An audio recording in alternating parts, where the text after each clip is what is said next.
Assalamualaikum warahmatullahi wabarakatuh. Selamat pagi. Waalaikumsalam warahmatullahi wabarakatuh.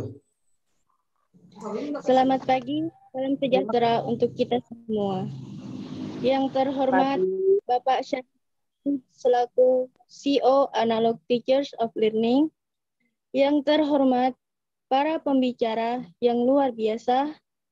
Yang terhormat panitia pelaksana serta Bapak Ibu guru hebat yang berbahagia.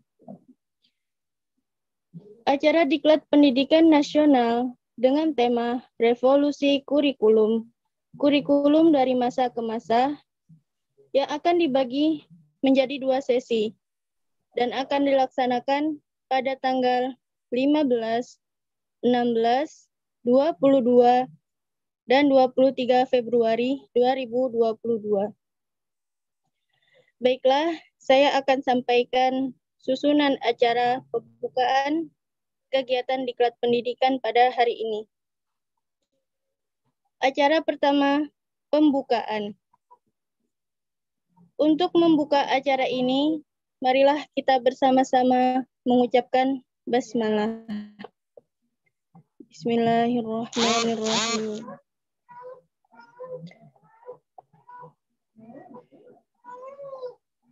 Kemudian acara kedua, menyanyikan lagu Indonesia Raya. Hadirin dimohon berdiri.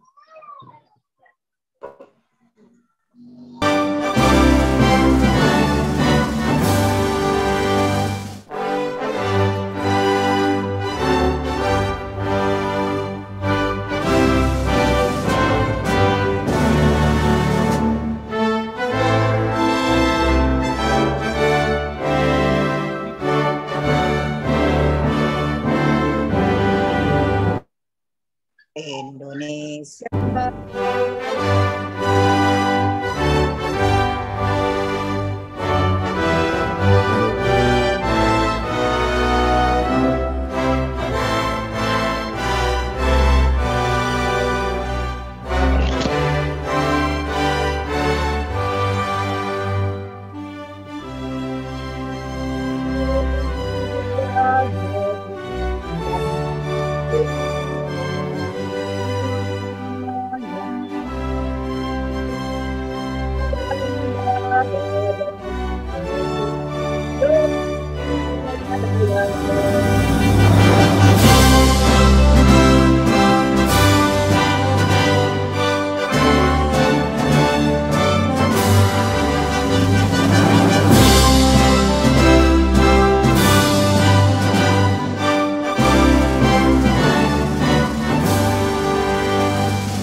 Hadirin dipersilakan duduk kembali.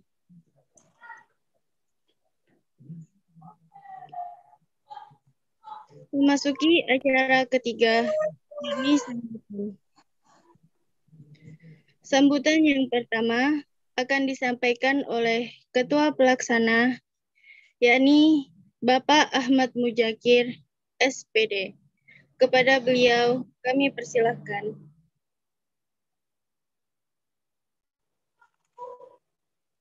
Udah Bu Ani tenang aja. Terima kasih kepada rekan kita Humairah yang telah memberikan waktu kepada saya untuk menyampaikan sepatah kata. Mohon Bapak atau Ibu semuanya untuk menonaktifkan suara Zoom-nya agar memperlancar kegiatan pada hari ini. Assalamualaikum warahmatullahi wabarakatuh. Waalaikumsalam warahmatullahi wabarakatuh. Selamat pagi Bapak atau Ibu semuanya. Salam lintas agama. Yang saya hormati founder dan CEO Analog Teacher of Learning Bapak Saripudin SPDI MPD, para narasumber, peserta Diklat Pendidikan, dan para member Analog Teacher of Learning yang saya banggakan. Alhamdulillah, acara pada hari ini dapat terlaksana berkat dukungan dari Universitas Halolio Kendari, Universitas Khairun Kota Ternate, Universitas HKBP Nomensen Pemantang Siantar, Universitas Islam Makassar, Universitas Lambung Mangkurat Banjarmasin, Sekolah Tinggi Ilmu Al-Quran Amuntai, SMPN 1 Wilangan, dan yang terakhir Min 3 Kota Medan.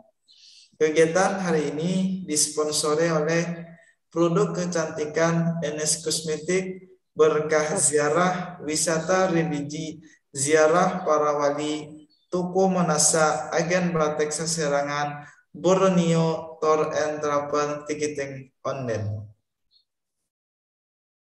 Pertama-tama, marilah kita panjatkan puji syukur kehadirat Allah Subhanahu wa Ta'ala, Tuhan yang Maha Pengasih dan Penyayang. Karena atas izinnya, pada hari ini kita dapat berkumpul melalui Zoom dan live streaming YouTube untuk bersama-sama mengikuti kegiatan Diklat Pendidikan.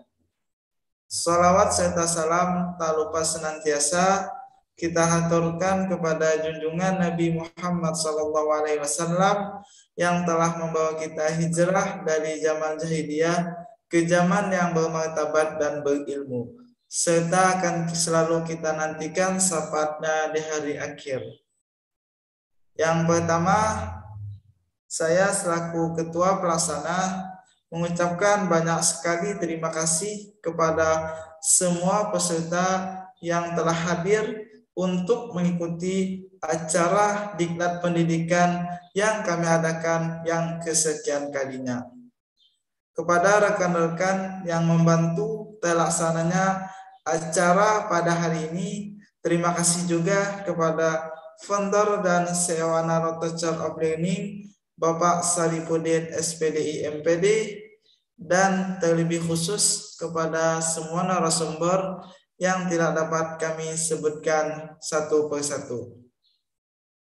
Tema yang kami angkat pada Diklat Pendidikan kali ini tentang revolusi kurikulum. Kurikulum dari masa ke masa. Mengapa kami mengambil tema tersebut? Karena sebagai upaya yang dilakukan dalam menghadapi tantangan perkembangan zaman, maka perubahan harus dilakukan dalam dunia pendidikan, terutama dalam kurikulum. Berkaitan dengan tema tersebut, kami menghadirkan 8 orang narasumber dari akademisi dan praktisi dari berbagai instansi di Indonesia. Untuk peserta yang telah terdaftar di database kami, kurang lebih sekitar 150 orang lebih hingga saat ini. Dari berbagai instansi pendidikan di Indonesia, dari tingkat dasar hingga perguruan tinggi. Acara ini dilaksanakan selama 4 hari dari tanggal 15, 16, 22, dan 23 Februari dari jam 8 sampai dengan jam 11 waktu Indonesia bagian Barat, yang mana setiap harinya penyampaian pemateri 2 orang. Harapan kami semoga Diklat Pendidikan ini selesai, kita semua dapat mengaplikasikan ilmu yang didapat, terutama dalam bidang pendidikan. Di samping itu kami menyadari bahwa penyelenggaraan Diklat Pendidikan ini masih banyak kekurangan, baik sebelum, di saat, ataupun sesudah Diklat Pendidikan ini berlangsung. Dari penyajian acara, pelayanan, dan kami mohon maaf atas keterbatasan fasilitas. Untuk ini kami mohon maaf yang sebesar-besarnya. Untuk mempersingkat waktu, dengan mengucapkan Bismillahirrahmanirrahim, maka diklat pendidikan dengan tema revolusi kurikulum dari masa ke masa secara resmi saya buka. Mungkin ini saja yang dapat saya sampaikan. Akhirul kalam. Assalamualaikum warahmatullahi wabarakatuh. Waalaikumsalam warahmatullahi wabarakatuh. Selanjutnya dipersilahkan kepada Humairah. Terima kasih kepada Bapak Ahmad Mujakir, SPD, atas sambutan yang telah disampaikan. Baiklah, memasuki acara yang terakhir, yakni doa sekaligus penutup. Untuk memimpin doa ini, kami mintakan dengan hormat kepada Bapak Ahmad Juwaini, SPD. Kami persilahkan. Warahmatullahi wabarakatuh. Terima kasih kepada Saudari Humairah yang sudah mempersilahkan untuk membacakan doa. Selamat pagi dan salam sejahtera bagi kita semua, hadirin yang berbahagia. Marilah kita berdoa dengan khusyuk dan ikhlas menurut agama masing-masing. Dan izinkan saya memandunya secara Islam.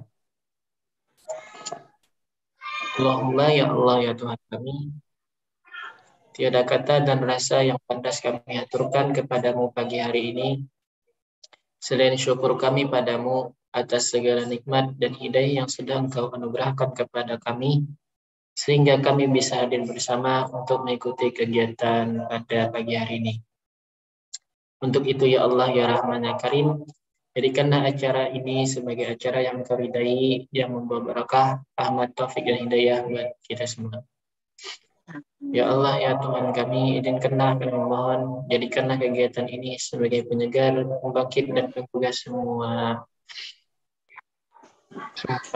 semangat kami dalam meningkatkan kualitas tugas kewajiban kami, sehingga kami bisa bekerja secara profesional dan proporsional dengan baik dan tekun sebagai bukti syukur kami dan penghambaan kami kepadamu. Ya Allah yang Maha Mengetahui, ilmu-Mu begitu luas dan tak terbatas.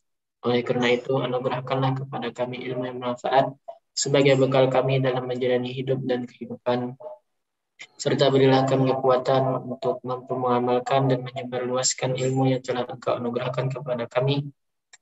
Bahkanlah kepada kami yang hadir pada acara kali ini kesehatan, kekuatan, kemudahan dan keikhlasan, serta kecerdasan dan kearifan dalam mengikuti sosialisasi kali ini. Ya Allah yang Maha Pengasih, hati kami, padukanlah langkah kami, apungkan pengetahuan dan segarkan pemahaman kami, agar kami dapat memetik hikmah yang terkandung di dalamnya. Jadikan kegiatan ini sebagai amal ibadah dan dapat terlaksana dengan baik dan sukses. Ya Allah yang Maha Pengampun, kami sadar ya Allah, tak sedetik pun kami bebas dari kesalahan, baik itu disengaja ataupun tidak. Tak sejengkal pun di hati kami yang bebas dari kesombongan, kealpaan, kehinaan. Ampunkanlah dosa-dosa kami ya Allah, ampunkanlah dosa-dosa kedua orang tua kami dan orang-orang yang telah berjasa dalam membentuk kami seperti sekarang ini ya Allah. Karena bila Engkau tidak ampuni, niscaya kami akan selamanya dalam kehinaan. Ya Allah ya Tuhan kami, akhirnya kami hanya bisa berharap bahwa Engkaulah satu-satunya yang akan mendengar setiap keluh kesah kami, dan hanya Engkaulah yang akan mengabulkan setiap permohonan kami. Rabbana zalamna anfusana wa illam taghfir lana wa tarhamna lanakunanna minal khasirin.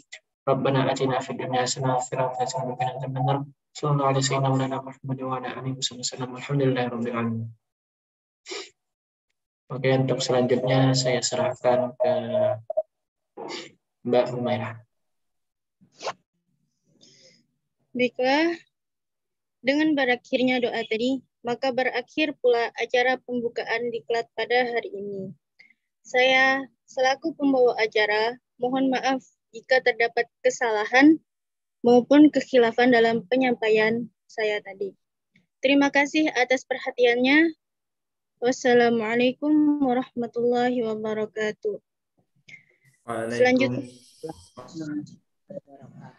Selanjutnya dipersilakan. Waalaikumsalam warahmatullahi wabarakatuh.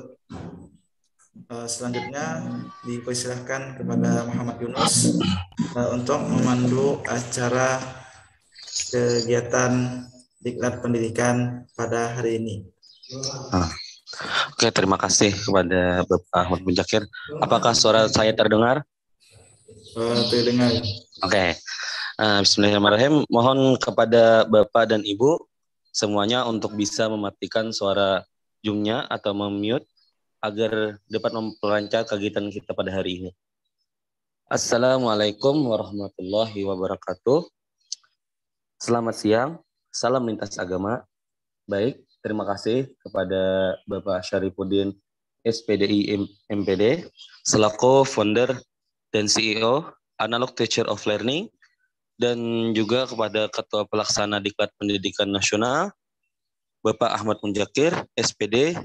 Saya selaku moderator mohon izin kepada semuanya yang berhadir di sini untuk memimpin acara hari ini.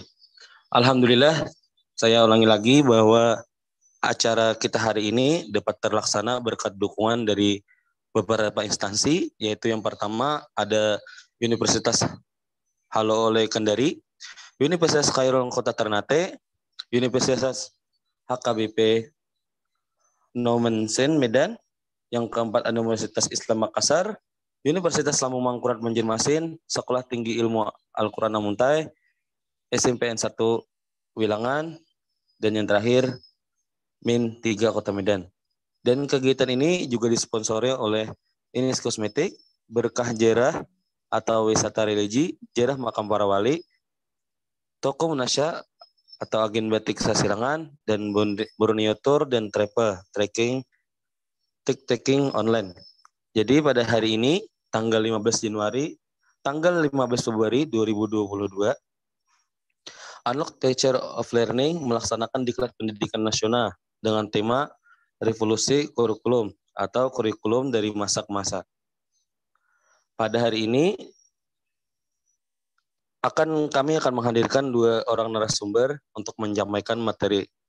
Yang pertama yaitu Bapak Ipan MPDI, yang mana beliau adalah seorang guru di Kota Medan, di Min 3 Kota Medan, dan juga beliau adalah fasilitator daerah bidang literasi Kabupaten tahun 2001 sampai sekarang. Dan yang mana materi yang akan beliau sampaikan ialah tentang kurikulum KTSP. Dan yang kedua yaitu Bapak Khairul SPD MPD. Beliau adalah dosen Universitas Khairul Kota Ternate dengan materi yang disampaikan yaitu kurikulum dan guru reflektif. Pada acara Diklat Pendidikan kali ini akan dibagi menjadi 2 sisi. Yang pertama yaitu penyampaian materi, dan yang kedua sisi tanya jawab. Jadi untuk mempersingkat waktu, langsung saja kita mulai sesi yang pertama yaitu penyampaian materi secara paralel. Saya terlebih dahulu akan bacakan kurikulum narasumber, yaitu yang pertama Bapak Ivan MPDI, yang mana beliau kelahiran Kota Medan 11 Mei 1983. Adapun pendidikan beliau SD beliau yaitu di SD Negeri 065854 Medan, dan SMP Negeri 40 Medan, SMK Swasta YPSMP Medan, D2 PGMI Stay Medan, yang mana berakhir tahun 2004. S1 beliau jurusan Pendidikan Agama Islam di STAIS Medan yang tamat tahun 2008, dan S2 Prodi Pendidikan Islam Konsentrasi Pendidikan Agama Islam UNSO tamat pada tahun 2015. Sejak tahun 2022 sampai 2004, beliau menjadi pengajar di RA Yusriyah Medan. 2005 sampai 2009, beliau menjadi guru dan wakil kepala sekolah di MIS Islamiyah Medan, Sunggal. Kemudian menjadi guru guru darat 2 Medan dari tahun 2009 sampai 2011. Menjadi guru MIS PAI Medan Timur dari tahun 2011 sampai tahun 2016. Dan juga sekarang dari tahun 2016 beliau menjadi guru di Min 3 Kota Medan dan juga beliau sebagai fasilitator daerah bidang literasi Kabupaten Kota tahun 2021 sampai sekarang. Demikian kurikulum Bapak Ipan MPDI. Kepada Bapak Ipan MPDI untuk menyampaikan materinya dipersilahkan. Baik, terima kasih kepada Bapak Muhammad Yunus selaku moderator. Oke. Assalamualaikum warahmatullahi wabarakatuh. Selamat pagi dan salam sejahtera bagi kita semua. Suaranya dengar, Bapak Ibu? Siap terdengar, Bapak. Oke, jelas ya? Ya. Oke, baik. Bismillahirrahmanirrahim. Assalamualaikum warahmatullahi wabarakatuh. Selamat pagi, salam sejahtera bagi kita semua. Yang kami hormati Bapak Muhammad Yunus selaku moderator. Kemudian yang kami hormati Bapak Ahmad Muzakir selaku panitia. Kemudian Bapak Syarifuddin ya selaku CEO Analog Teacher Learning of Learning ya. Kemudian Bapak Ibu pembicara pada pagi hari ini menjelang siang nanti, dan kepada Bapak Ibu para peserta yang telah bergabung di live streaming YouTube dan Zoom.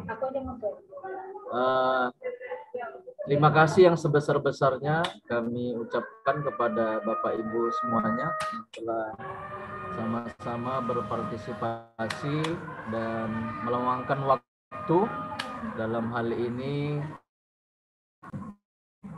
kegiatan yang sangat luar biasa itu mengambil tema revolusi kurikulum dari masa ke masa ya. Baik, karena tema yang saya sampaikan pada kesempatan yang berbahagia ini adalah mengenai kurikulum tingkat satuan pendidikan atau KTSP. Jadi berbicara tentang kurikulum tingkat satuan pendidikan yang dalam hal ini disampaikan oleh saya ya, berasal dari UIN 3 Kota Medan. Next, lanjut. Zakir, next.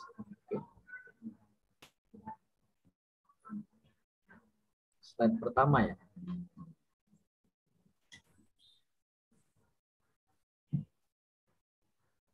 Suaranya kurang jelas ya.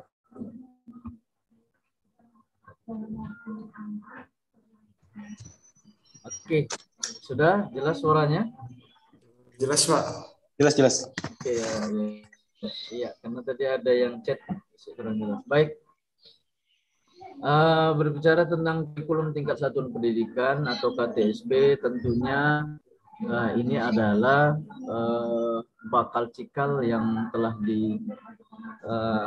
dilandasi dari kurikulum sebelumnya, ya, bahwa berbicara tentang teori-teori kurikulum, tentunya di sini kita akan berbicara yang pertama landasan KTSP, yang kedua pengertian KTSP, kemudian tim penyusun KTSP, prinsip-prinsip pengembangan KTSP, yang kelima acuan operasional pengembangan KTSP, yang keenam komponen dan sistematika KTSP, kemudian 7 penyusunan komponen KTSP, 8 pelaksanaan penyusunan KTSP. Baik, next, lanjut.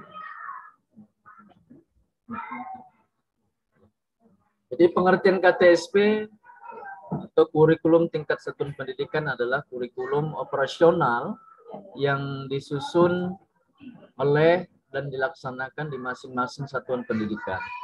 KTSP terdiri dari tujuan pendidikan, tingkat satuan pendidikan, struktur, dan muatan kurikulum tingkat satuan pendidikan, kalender pendidikan, dan silabus. Next, lanjut.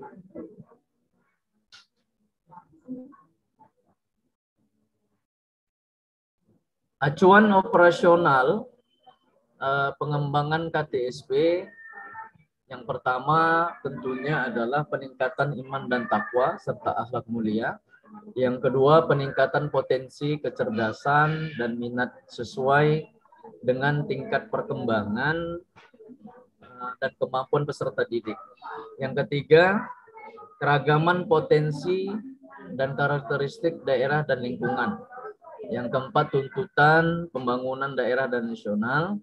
Yang kelima, tuntutan dunia kerja. Yang keenam, perkembangan ilmu pengetahuan teknologi dan seni. Yang ketujuh, agama. Kemudian 8, dinamika perkembangan global, persatuan nasional dan nilai-nilai kebangsaan, kondisi sosial budaya masyarakat setempat, kesetaraan gender, kemudian karakteristik satuan pendidikan. Next. Oke, panitia lanjut. Next. Oke. Suaranya jelas kan? Pak, ini next lagi ya Pak. Next. Ya, landasan Republik Indonesia nomor 20 tahun 2003 tentang sistem pendidikan nasional dan peraturan pemerintah Republik Indonesia nomor 19 tahun 2005 tentang standar pendidikan nasional pendidikan.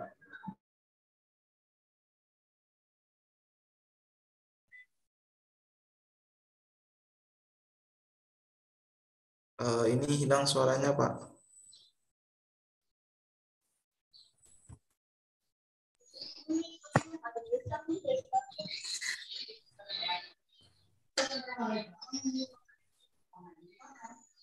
Halo? Ya.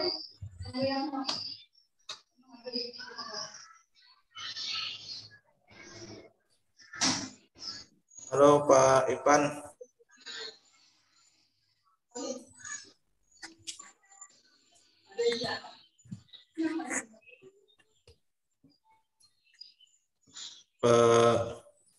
Halo Pak, apakah bisa mendengar suara kami?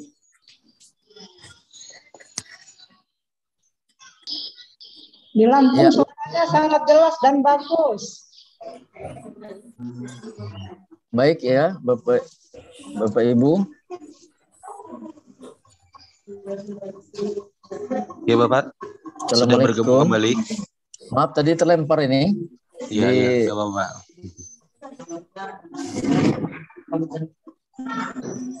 Bisa kita lanjut?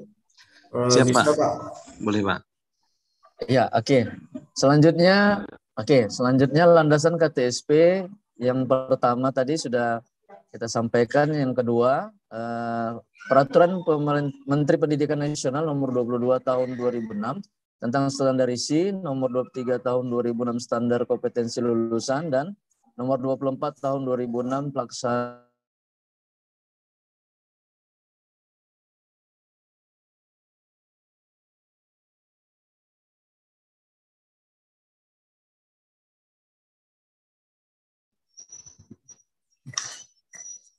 Halo Pak, tidak jelas lagi Pak.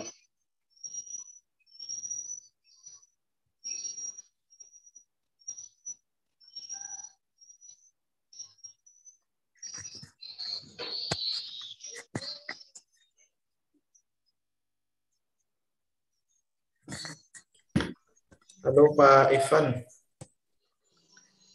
Apakah bisa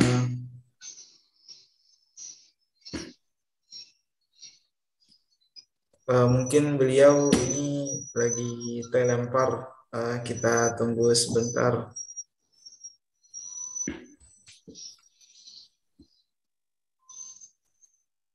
Mungkin ada kendala jaringan, kita tunggu sebentar.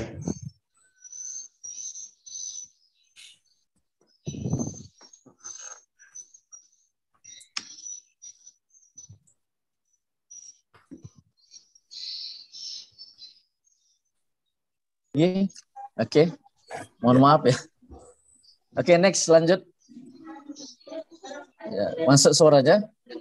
Masuk. Jelas Pak. Iya, mohon maaf ya, ini jaringan terlempar lagi tadi. Oke.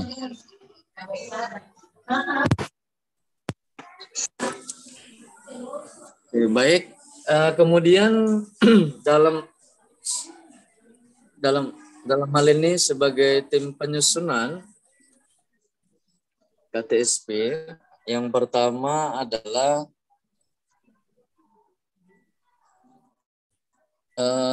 tim penyusun KTSP pada SD, SMP.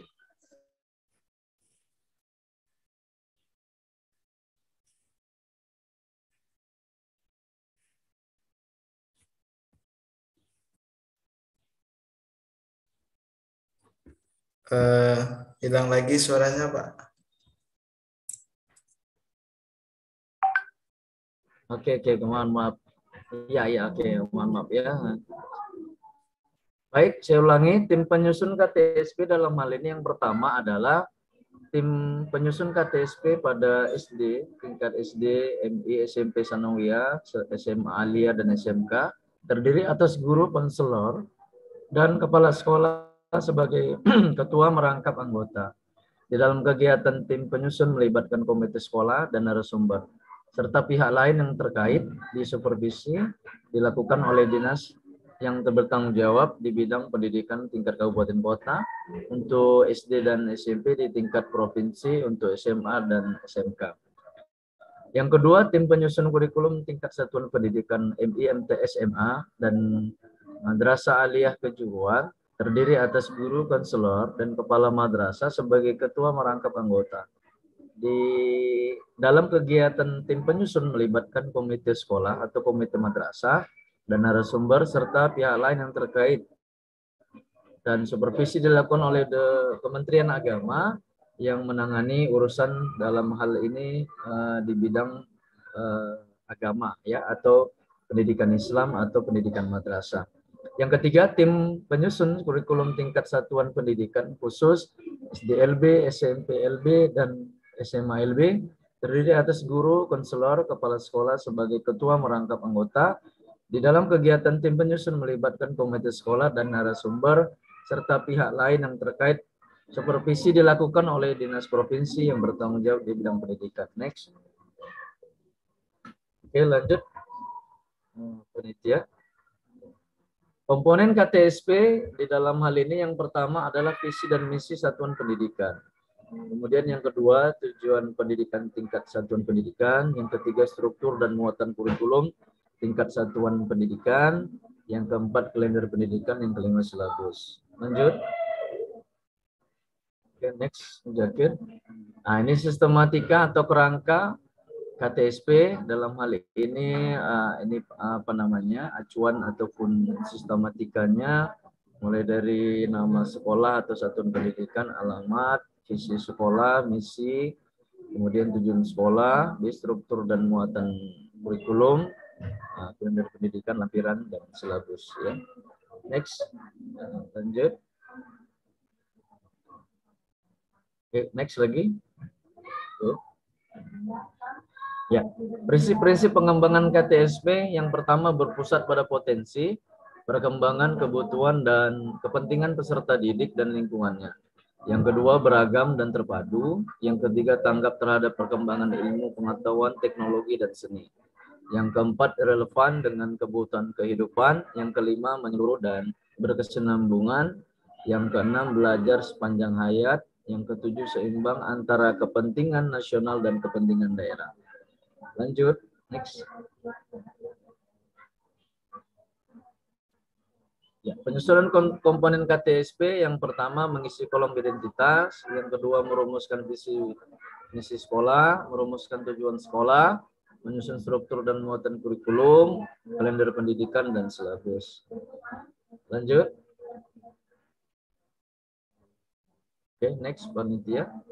Baik, inilah pelaksanaan penyusunan KTSP. Dalam hal ini ada analisis konteks, di dalamnya ada standar isi, SKL, kemudian menganalisis kondisi yang ada di satuan pendidikan, menganalisis peluang dan tantangan yang ada di masyarakat, baik itu komite sekolah, dewan pendidikan, dinas pendidikan, asosiasi profesi, dunia industri, dunia kerja, sumber daya alam, dan sosial budaya. Kemudian mekanisme penyusunannya, ada tim penyusun kegiatan pemberlakuan dokumen ya, dalam hal ini dokumen KTSP, baik itu dokumen pertama dan selanjutnya. Oke, lanjut. Oke, ini saja mungkin yang bisa saya sampaikan. Terima kasih atas segala perhatiannya. Mudah-mudahan nanti kita lebih banyak sharing dan diskusi, karena ini merupakan tema tentang revolusi kurikulum dari masa ke masa. Tentunya banyak hal-hal kekurangan atau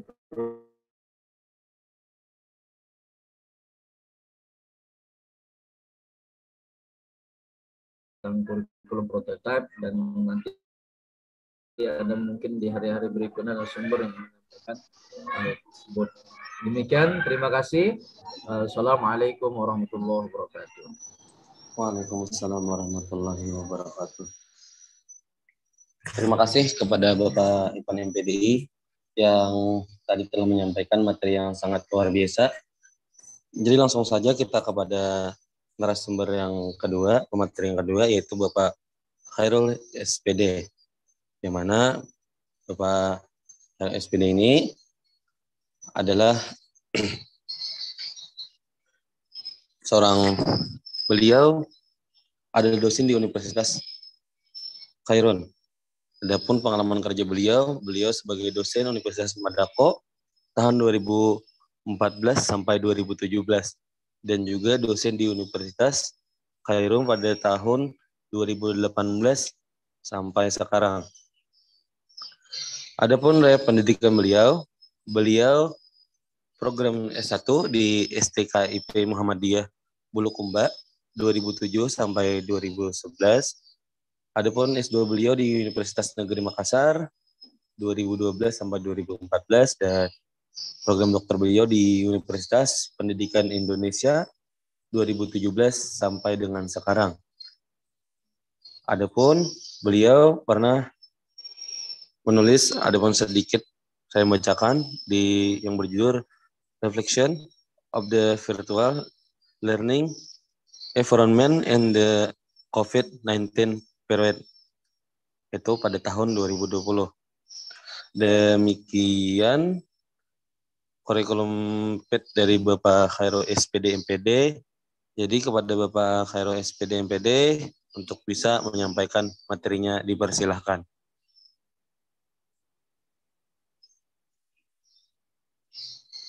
Halo Bapak Khairul, apakah beliau berhadir? Sudah berhadir.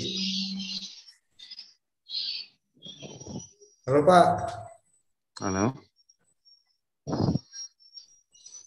Halo Pak Hairul. Apakah bisa mendengar suara kami?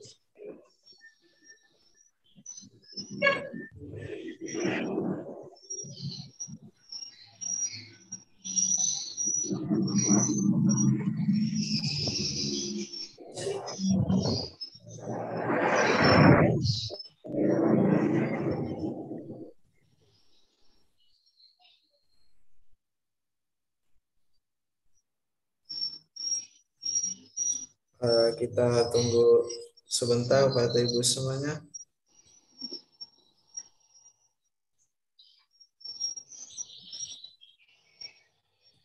Kalau ada mod di sini nih.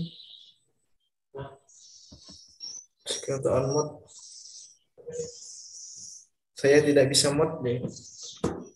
Bisa muka suara.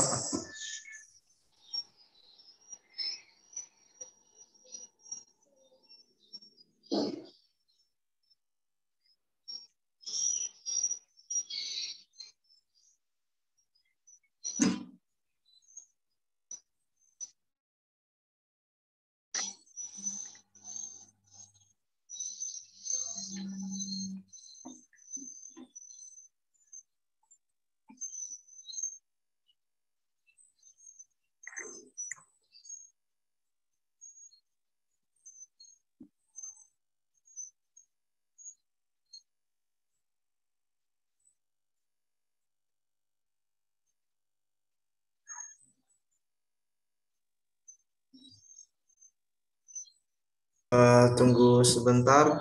Ini ada juga kendala.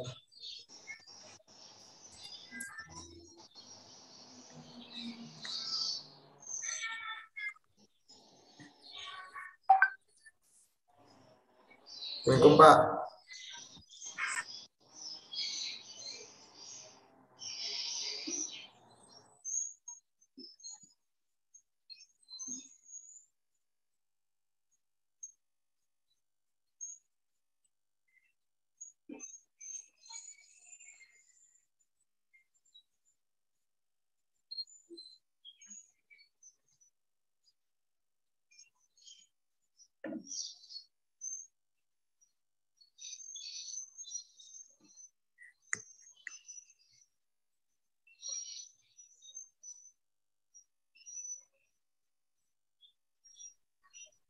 Kita tunggu sebentar. Ini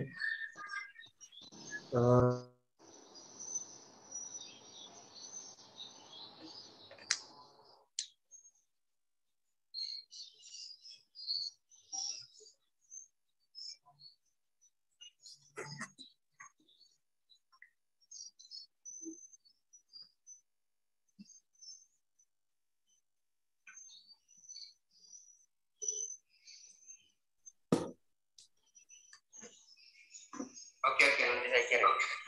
ya Pak. Kita tunggu sebentar. Ini Pak Haywol lagi proses masuk karena sebelumnya ada kendala juga.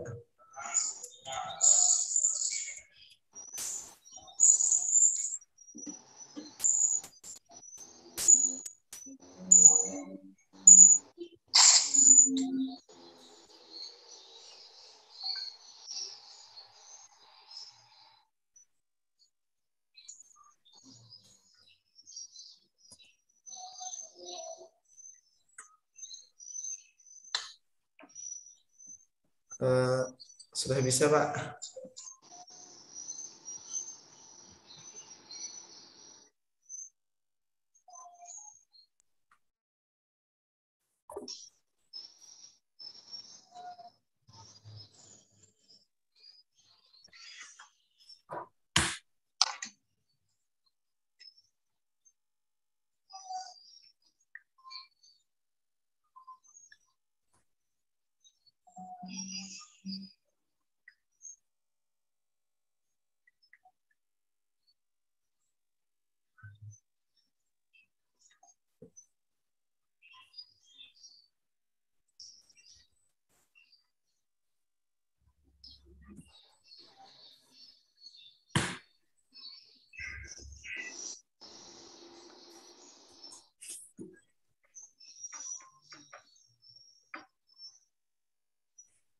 Ini ada absensi yang dibagikan.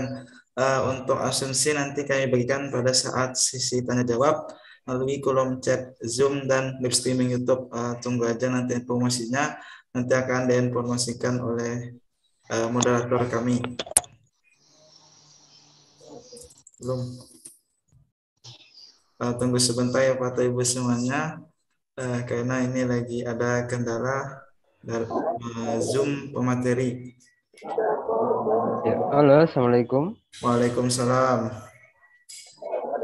Halo. Waalaikumsalam. Halo. Halo.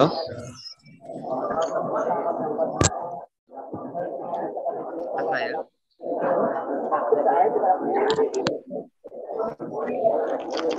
Halo. Halo. Halo. Ya Pak. Ya. Bisa dengar suara saya? Bisa Pak.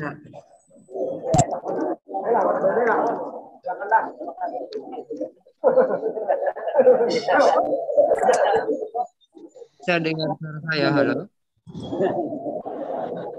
Ya, Bisa Pak. Bisa Halo? Pak. Ya Pak, bisa.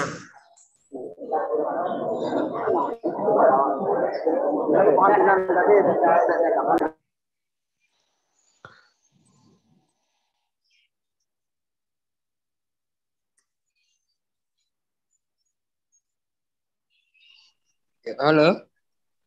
Halo. Halo. Halo. Halo Pak. Bisa dengar suara saya, Pak? Halo. Halo.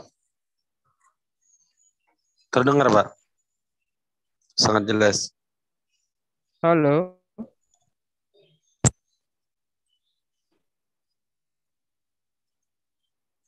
Halo. Halo. Bisa Terdengar, dengar Pak? suara saya? Terdengar, Pak.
Assalamualaikum, Pak.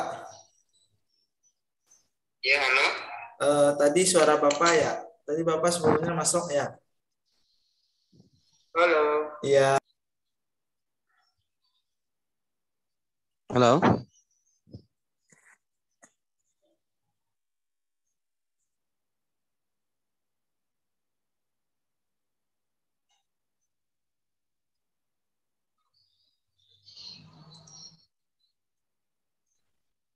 Halo.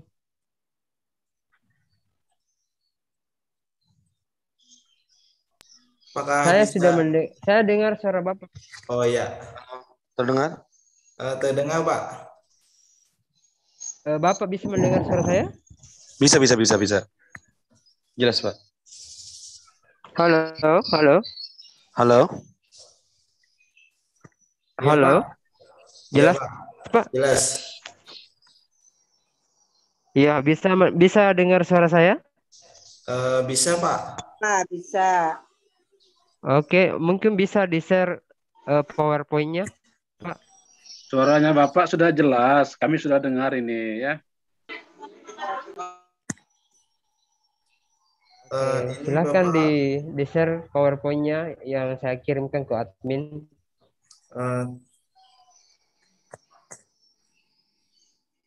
tunggu dulu ya, Pak. Iya. Belum masuk, Pak.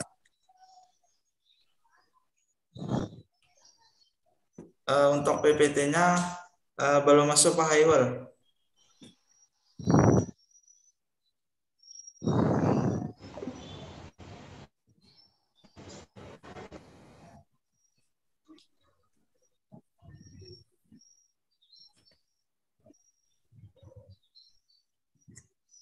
Oh baik, saya kirimkan lagi. Tadi sudah dikirim lewat WA. Ini cuma belum masuk, Pak. Oh maaf ya.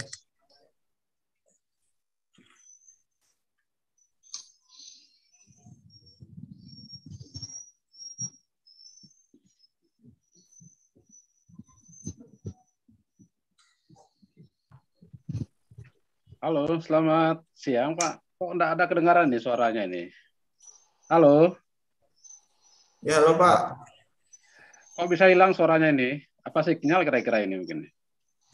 Mungkin jaringannya, Pak, agak sedikit kadang turun, kadang naik. Oke Pak. Semoga lancar ya Pak ya. Kita Iya, Pak. Amin. duduk manis untuk mendengarkan ini. Ini lagi proses lagi, Pak. Oke, silakan. Dilanjut Pak. Iya.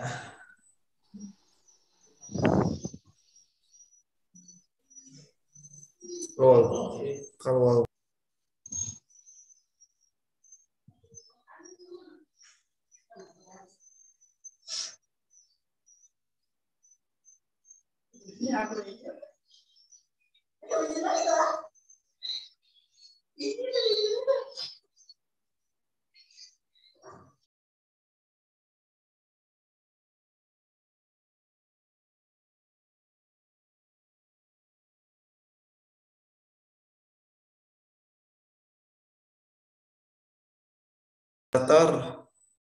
bisa kita Ya. kita sesi tanya jawab dulu sambil Oke. Bisa kita untuk menunggu menunggu materi yang lain, kita bisa selanjutnya yaitu sesi tanya jawab. Jadi dipersilakan mungkin 2 atau 3 orang yang ingin bertanya, bisa di handles di Zoom atau bisa di chat Zoom atau di live chat di streaming YouTube. Bagi yang ingin bertanya, silahkan angkat tangan dan jangan lupa sebutkan namanya serta asalnya dari mana. Silahkan.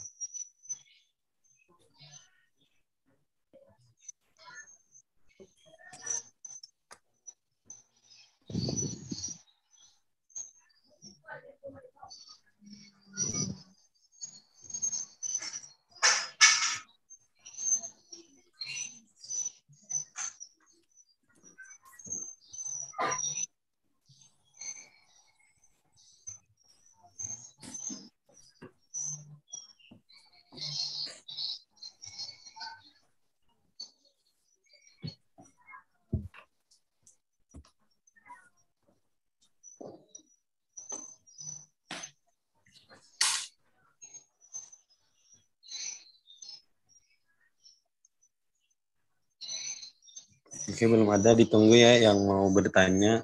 Silahkan. Bisa hand raise, bisa juga tulis pertanyaan di kolom komentar, atau yang untuk nonton di streaming YouTube bisa bertanya dengan mengetikkan pertanyaannya di kolom komentar streaming YouTube. Silahkan. Mohon izin Pak, mohon izin. Oke, silahkan Pak. Terima kasih Pak. Izinkan saya Stefanus dari Gianyar Bali ingin sedikit bertanya nih Pak. Silahkan Pak. Dengan rundown kegiatan kita hari ini Pak, mungkin bisa disampaikan dari materi-materi, terus kemudian dari jam berapa sampai jam berapa Pak, biar kita juga bisa menyesuaikan semuanya dengan baik Pak. Mohon izin Pak ya, rundown acaranya untuk hari ini Pak. Terima kasih kalau ada. Itu aja Pak. Silakan Pak Ahmad Zakir. Sebenarnya ini Pak, rundown kegiatan itu yang pertama itu sisi penyampaian pemateri oleh 2 orang pemateri. Kemudian nanti di akhir setelah penyampaian 2 orang pemateri baru dilanjutkan sisi tanya jawab. Karena sebelumnya ini ada kendala pemateri yang kedua, jadi sambil menunggu kita pertanyaan dulu kalau ada Bapak atau Ibu semua yang ingin bertanya. Untuk kegiatan nanti sampai jam 11 Pak, waktu Indonesia bagian Barat. Mungkin ini saja Pak rundown kegiatannya. Oke, terima kasih Pak atas informasinya Pak ya. Ya Pak, sedikit informasi mungkin nanti untuk link presensi nanti pada saat sesi tanya jawab yang kedua Pak, nanti akan ada diinformasikan oleh moderatornya Pak. Boleh usul lagi nih Pak, seandainya kalau memang diizinkan sambil menunggu untuk pemateri ini sambil jalan, boleh nggak biar bisa di-share aja untuk link absensinya Pak, sambil kita menunggu, kan ada yang bisa kita kerjakan atau kita isi gitu Pak, sambil jalan. Oh baik Pak. Oh ini sudah ada materinya Pak, dikirimkan.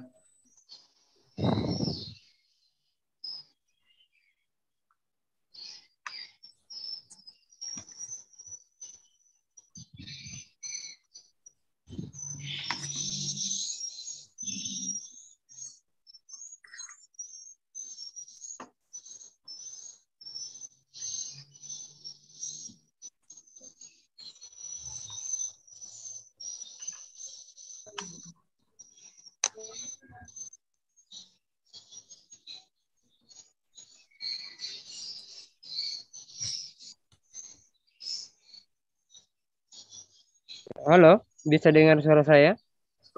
Bisa Pak. Bisa Pak. Ya, PowerPoint-nya juga sudah saya kirim Pak melalui admin tadi. Oke, siap. Silahkan lanjutkan Pak. Ini saya lagi proseskan. Oke ya. Baik, bisa jelas suara saya ya? Jelas Pak, jelas. Sangat jelas Pak. Oke. Ini saya sudah mencari tempat yang terbaik yang sudah bisa berkoneksi dengan jaringannya di luar ruangan. Ya, baik Bapak Ibu, Assalamualaikum warahmatullahi wabarakatuh dan selamat siang, mungkin selamat pagi di Indonesia bagian barat ya. Ya, oke. Saya sangat senang bertemu dengan Bapak Ibu sekalian yang sekitar kurang lebih 40 orang. Saya yakin dan percaya bahwa para peserta yang hadir saat ini adalah orang-orang yang berpikir positif untuk selalu meningkatkan diri, khususnya sebagai guru. Dan sebelum saya lanjut ya, saya ucapkan terima kasih kepada Analog sudah mewadahi diskusi yang sangat bermanfaat ini untuk saling berbagi kemanfaatan. Tema umum yang dipilih pada diskusi kali ini adalah terkait revolusi kurikulum dari masa ke masa. Dan saya memilih satu topik yaitu berkaitan dengan kurikulum dan guru reflektif. Ya. Bagaimana kurikulum dan hubungannya seperti apa dengan guru reflektif, kita akan lihat di slide-slide berikutnya. Lanjut.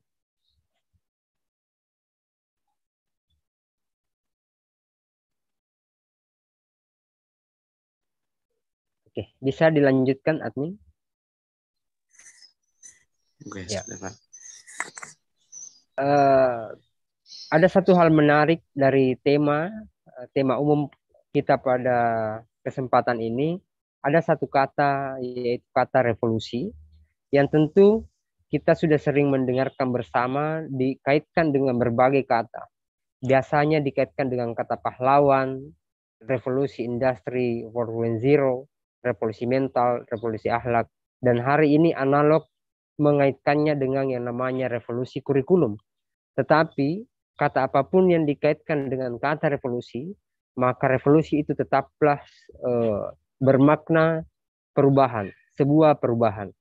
Jadi ada satu hal penting yang tentu mungkin harus kita pahami terkait perubahan, bahwa kita tidak boleh takut dengan perubahan, kita tidak bisa menghindari perubahan, karena ada satu pernyataan dari Heraklitus bahwa satu-satunya yang tidak berubah di dunia ini adalah perubahan itu sendiri. Apa yang perlu kita lakukan dengan perubahan itu, termasuk perubahan atau revolusi kurikulum, adalah mencoba menyelaraskan diri, mencoba mengadaptasikan diri agar kita mampu menyesuaikan kualitas diri dengan perkembangan zaman, dengan perkembangan kurikulum apapun yang digunakan di sebuah masa. Ya, itulah perubahan. Semoga Bapak Ibu sekalian yang hadir pada kesempatan ini adalah orang-orang yang tidak pernah takut dengan perubahan, tetapi selalu beradaptasi dan menyesuaikan diri dengan apapun perubahan yang terjadi. Baik, lanjut.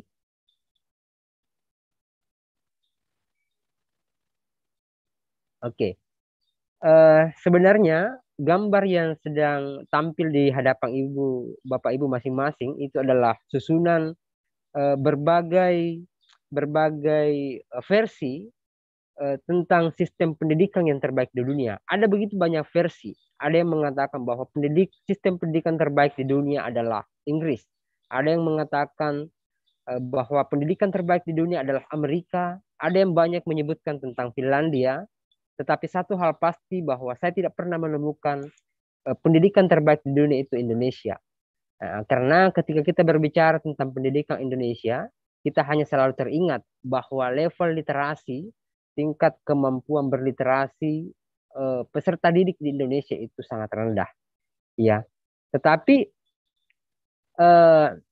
apa yang kemudian bisa dipelajari dalam hal ini, bahwa apa yang kemudian terbaik di dunia, apa yang kurikulum pendidikan yang digunakan di Amerika, kurikulum pendidikan yang digunakan di Inggris, di Finlandia dan sebagainya, yakin dan percaya belum tentu juga akan menjadi terbaik ketika diterapkan di Indonesia.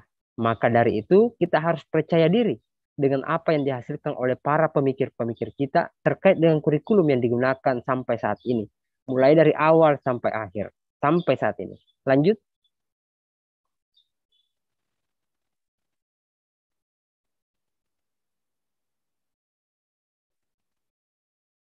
Lanjut, admin. Ya. Kembali lagi pada tema kita pada kesempatan hari ini adalah tentang revolusi kurikulum dari masa ke masa. Kemudian apakah manfaat yang seharusnya kita dapatkan dengan bertatap maya pada kesempatan hari ini? Tentu ketika kita mengulas satu persatu seperti apa ciri khas dari setiap kurikulum itu, maka saya kira kita bisa menemukannya di berbagai referensi, di berbagai media. Ketika kita mengetikkan di Google misalnya, ciri khas atau karakteristik setiap kurikulum kita akan menemukannya. Jadi supaya diskusi kita pada kesempatan ini lebih bermanfaat, saya ingin lebih menghubungkannya dengan yang namanya reflektif. Mencoba mengeksplorasi pengalaman-pengalaman bermakna, mencoba menggali pengalaman-pengalaman yang berharga. Apakah yang kemudian bisa dipetik dari perubahan-perubahan dari revolusi setiap kurikulum dari masa ke masa. Ada satu hal, ada beberapa kalimat yang mungkin bisa dinyatakan bahwa tidak ada satu kurikulum pun yang tidak baik. Setiap kurikulum itu merupakan kurikulum terbaik di masanya. Bukan dia digantikan hanya karena kurikulum itu tidak baik, tetapi dia sudah tidak sesuai dan berselaras dengan zaman. Maka itulah yang disebut dengan perubahan dan revolusi. Perlu perubahan karena esensi pengetahuan itu dinamis, zaman terus berkembang, maka harus ada yang namanya revolusi kurikulum. Jadi itu yang perlu dipahami bahwa tidak ada satu kurikulum pun yang tidak baik. Semua kurikulum, setiap kurikulum itu merupakan kurikulum terbaik di masanya. Saya yakin dan percaya setiap kurikulum telah menghasilkan orang-orang berkualitas, orang-orang terbaik di masanya. Iya. Namun kita bisa mengatakan juga bahwa tidak ada satupun kurikulum yang sempurna. Selalu ada kekurangan, selalu ada bahan refleksi untuk memperbaiki dan memperbaiki, sehingga kita bisa sampai pada pencapaian atau pola formula kurikulum yang kemudian semakin sesuai dengan apa yang kita butuhkan. Ya, tentu ada banyak pemateri-pemateri yang akan mengulas secara mendalam, tetapi untuk bagian saya saat ini saya ingin lebih mengaitkannya dengan guru reflektif. Tentu kita akan mengetahui itu di slide-slide selanjutnya. Lanjut. Oke. Saya mencoba lebih memperdalam dan menspesifikkan apa yang kemudian akan saya bahas pada kesempatan ini. Ada 3 hal penting, yaitu kurikulum, yang kedua adalah guru, dan ketiga adalah kata reflektif. Semua kata ini akan kita kaitkan dengan pertanyaan-pertanyaan reflektif, seperti misalnya, apa, bagaimana, untuk apa, dan berbagai pertanyaan-pertanyaan lainnya. Ketika misalnya kita ingin bertanya secara reflektif, apakah itu kurikulum? Bagaimanakah seharusnya kurikulum itu diterapkan? Untuk apakah itu kurikulum? Begitu juga dengan kata-kata yang lain. Kita bisa bertanya, apakah itu guru? Bagaimana seharusnya seorang guru mengajar dan mendidik? Apakah itu reflektif dan sebagainya? Kita akan lihat di slide selanjutnya. Lanjut.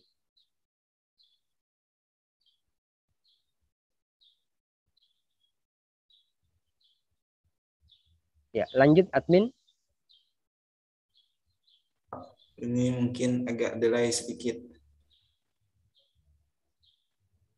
Sudah bisa Pak? Sudah terlihat? Bisa lanjut? Bisa dengar suara saya admin? Bisa Pak. Bisa Pak. Lanjut Pak. Ini apakah slide-nya sudah berubah Pak?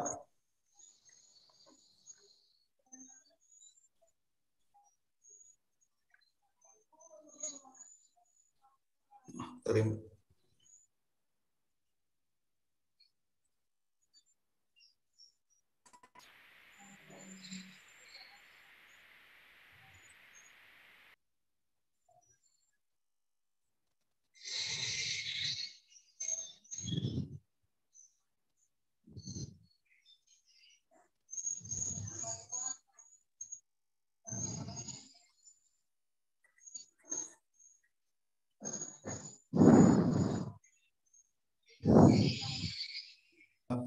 mungkin agak jaringan Bapak Hairul agak ada kendala lagi. Kita tunggu sebentar.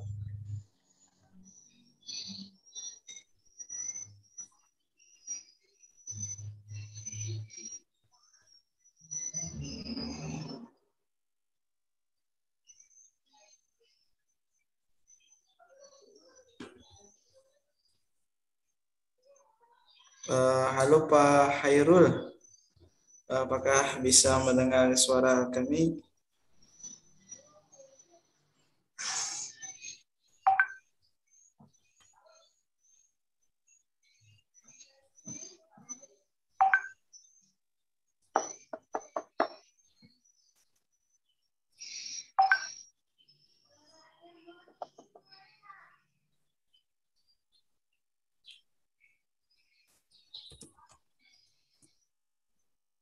Ya, mohon maaf Bapak Ibu, tadi sempat terlempar keluar lagi dari ruangan Zoom. Tunggu sebentar ya Pak, saya screenkan materi. Ya, halo, bisa mendengarkan suara saya? Terdengar Pak. Iya, baik. Iya, bisa terdengar. Oke, bisa lanjut Pak. Silakan. Iya. Ya, baik.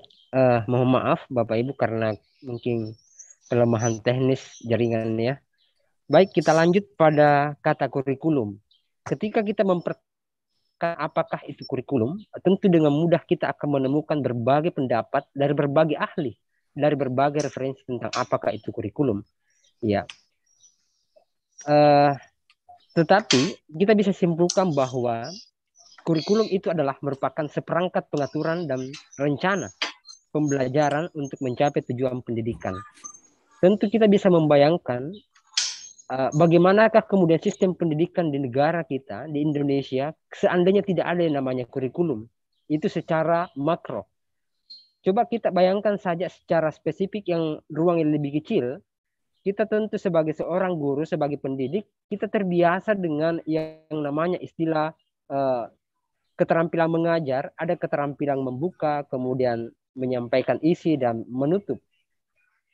Di sana terdapat alokasi waktu, pengantar sekitar 5 menit, kemudian penyampaian isi pembelajaran itu sekitar kurang lebih 45 menit, dan menutup sekitar 5 menit.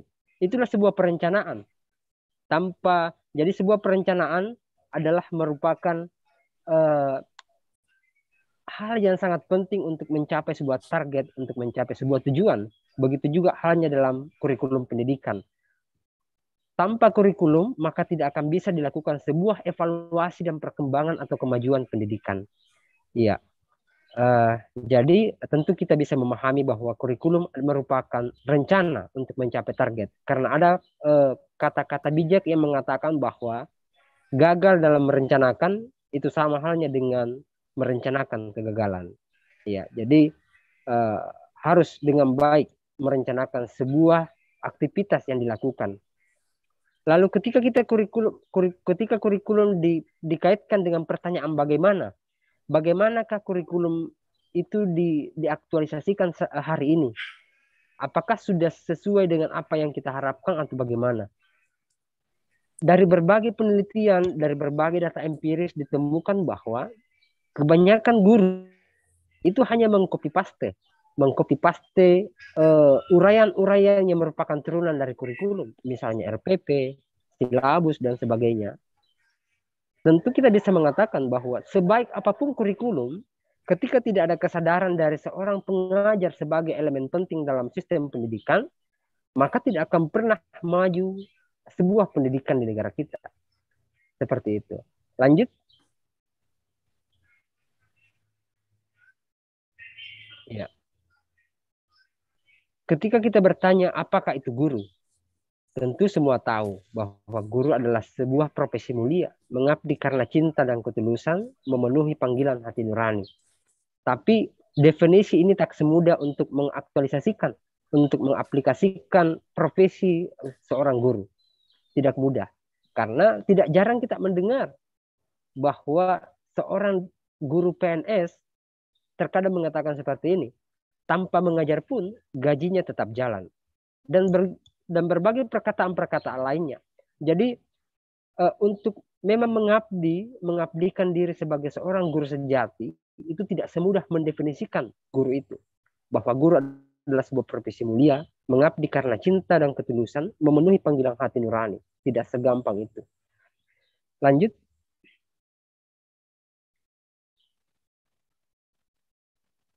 Ya. Kemudian kita akan mencoba lebih memperdalam lagi mengaitkan dengan kata reflektif. Bapak Ibu sekalian, reflektif merupakan sebuah kata yang kaitannya dengan keterampilan berpikir. Biasa disebut dengan reflective thinking. Merupakan salah satu keterampilan berpikir tingkat tinggi yang bertujuan untuk mengeksplorasi pengalaman dan menjadikannya sebagai pelajaran berharga untuk meningkatkan cara berpikir dan bertindak selanjutnya. Ya, itulah yang disebut berpikir reflektif. Bagaimana seseorang dalam berbagai profesi termasuk profesi guru selalu mengambil pelajaran-pelajaran berharga, selalu mengeksplorasi pengalaman-pengalaman bermakna dari setiap aktivitas yang dilakukan khususnya ketika mengajar. Lanjut.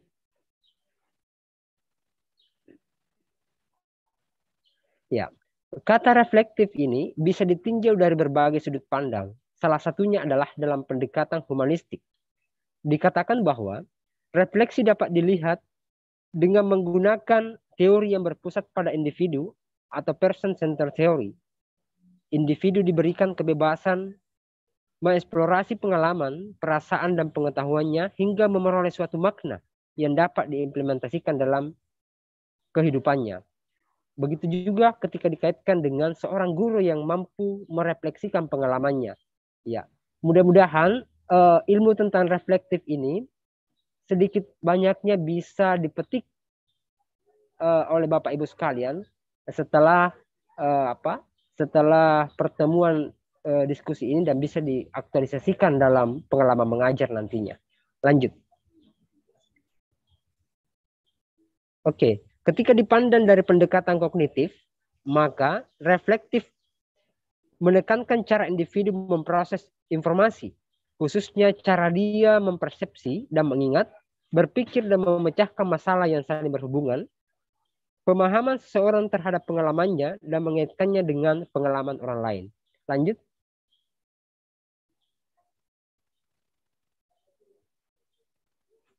Inti berpikir reflektif. Manusia, Bapak Ibu sekalian, ini sangat penting untuk kemudian dipahami dari berpikir reflektif. Manusia itu memiliki potensi untuk berpikir, bahkan mampu berpikir tentang cara berpikir itu sendiri. Ketika manusia menggunakan waktu untuk melakukan kegiatan refleksi, maka manusia membiarkan dirinya terbiasa pada tingkat kesadaran yang lebih dalam. Filosofi refleksi tersirat dalam pengalaman manusia. Melalui kegiatan refleksi, seseorang akan berorientasi pada pemikiran yang positif dan bermanfaat yang memiliki potensi untuk meningkatkan kehidupan mereka. Ketika ini dikaitkan dengan profesi seorang guru, maka penting bagi seorang guru untuk kemudian mengambil pelajaran-pelajaran berharga dari berbagai kegiatan atau aktivitas mengajarnya.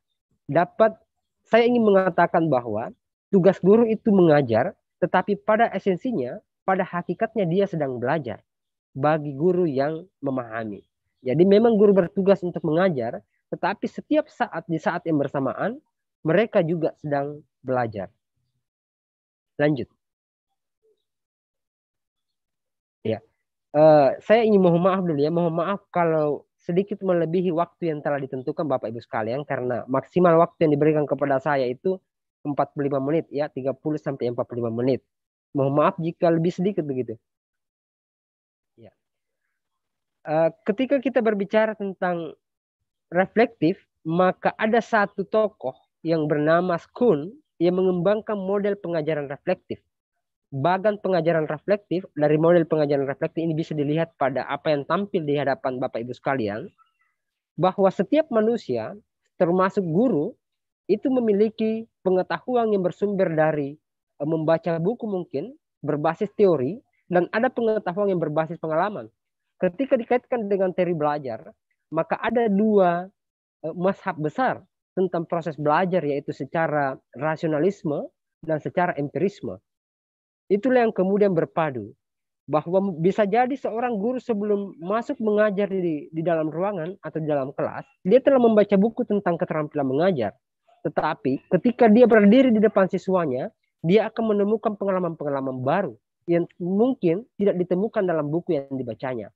Maka seorang guru harus mampu memadukan antara apa yang diperoleh dari membaca teori dan apa yang diperoleh dari pengalaman-pengalamannya. Saya ingin mengatakan bahwa mungkin ada begitu banyak guru yang berpengalaman, tetapi tidak cukup banyak guru yang belajar dari pengalamannya sendiri. Ada yang mengatakan saya ada guru yang berpengalaman, tetapi pernahkah dia belajar atau memetik pelajaran berharga dari pengalamannya? Belum tentu iya. Oke. Dari penjelasan bagan ini bisa dilihat bahwa received knowledge dan previous experiential knowledge adalah sebuah perpaduan antara pengetahuan berbasis teori dan pengetahuan berbasis pengalaman yang kemudian bersiklus, selalu berpadu menjadi satu sehingga semakin memperkuat sebuah pengetahuan dan pengalaman guru untuk memahami bagaimana seharusnya dia mengajar di kelas. Sehingga tercapai yang namanya professional competence atau kompetensi guru yang profesional. Lanjut. Ya. John Dewey mengajukan 4 langkah sederhana dalam berpikir reflektif, khususnya dalam proses mengajar. Lanjut ya.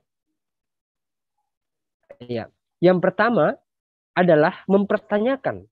Ya, kita langsung saja kaitkan dengan seorang guru. Apa yang sedang terjadi? Deskripsi permasalahan. Jadi ketika dikaitkan dengan guru harus bertanya, permasalahan apa saja yang terjadi ketika dia mengajar? Ada begitu banyak siswa yang dihadapi, dan pasti setiap siswa menghadapi permasalahan yang berbeda-beda, sehingga ketika dia mengeksplorasi berbagai permasalahan, maka akan terciptalah berbagai referensi untuk menciptakan metode teknik mengajar yang kaya. Iya, sehingga seorang guru tidak boleh terlalu kaku dengan kurikulum, tetapi dia harus mengembangkan kreativitas. Karena pada setiap kurikulum itu ada ruang kreativitas, ada ruang untuk bereksplorasi, untuk kemudian menyesuaikan cara mengajarnya dengan di mana dia berada, dengan siapa dia berhadapan. Pertanyaan kedua adalah, mengapa permasalahan tersebut terjadi? Ini adalah tahap analisis dan interpretasi. Mengapa guru salah dalam mengajar misalnya? Mengapa siswa sulit dalam memahami misalnya? Dan pertanyaan-pertanyaan lainnya. Lanjut.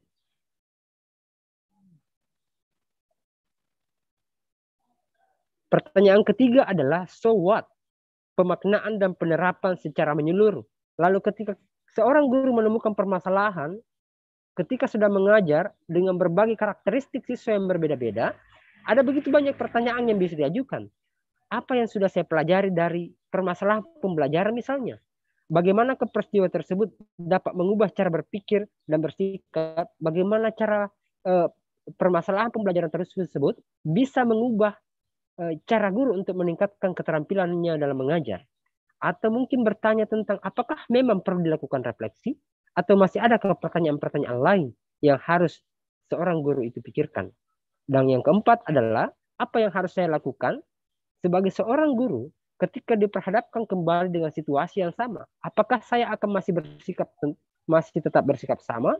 Atau saya telah belajar dari pengalaman sehingga saya memiliki bekal untuk kemudian meningkatkan diri dalam mengajar? Ya, lanjut.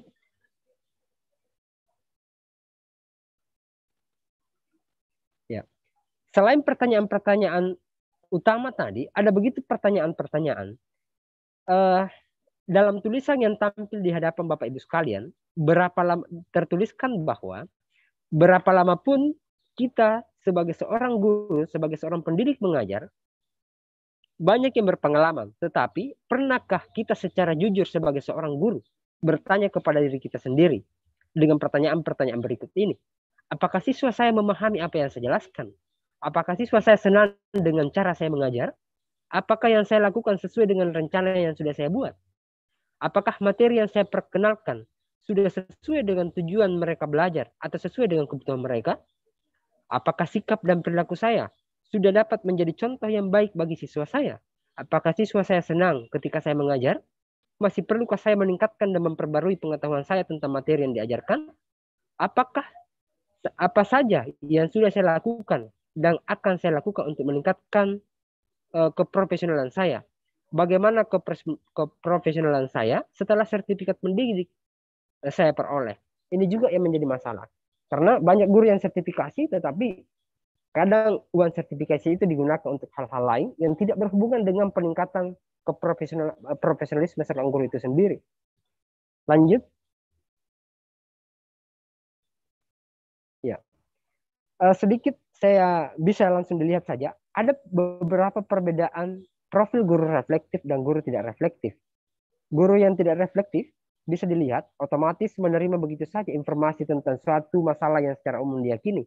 Sedangkan guru yang reflektif mengamati dengan penuh kehati-hatian, menelaah kembali dan berusaha menyelesaikan permasalahan yang terjadi di dalam kelas dan sebagainya. Mungkin ini poin-poin saya akan dibagikan nanti, bisa dibaca secara jelas nantinya. Lanjut. Oke, terima kasih. Sudah selesai ternyata. Terima kasih ya. Iya, mungkin itu moderator. Terima kasih atas waktu yang diberikan. Mohon maaf atas segala kekurangan. Saya bukan mengajari dan menganggap diri adalah paling pintar, paling hebat dan sebagainya. Saya bukan ahli kurikulum, jujur. Tapi saya hanya saling berbagi pengalaman. Mungkin ada pengalaman saya yang belum pernah Bapak Ibu sekalian alami. Begitu juga sebaliknya. Ada pengalaman Bapak Ibu sekalian yang tidak pernah saya alami. Di sini kita untuk saling berbagi kemanfaatan. Terima kasih. Assalamualaikum warahmatullahi wabarakatuh. Waalaikumsalam warahmatullahi wabarakatuh. Terima kasih kepada Bapak Khairul SPD MPD yang telah menyampaikan materi yang sangat luar biasa tadi. Baik, kita memasuki sesi selanjutnya lagi, yaitu tanya jawab. Jadi mungkin ada 1 atau 2 atau 3 orang yang ingin bertanya, silahkan. Kami informasikan juga setelah ini preferensi atau absen ini telah dikirimkan melalui kolom Zoom, chat Zoom atau kolom live pada chat pada live streaming YouTube. Jadi sudah bisa diisi. Bagi yang ingin bertanya silahkan hand raise atau angkat tangan dan jangan lupa sebutkan nama serta asalnya dari mana. Bisa juga tulis di kolom komentar Zoom atau di kolom komentar YouTube. Silahkan yang ingin bertanya.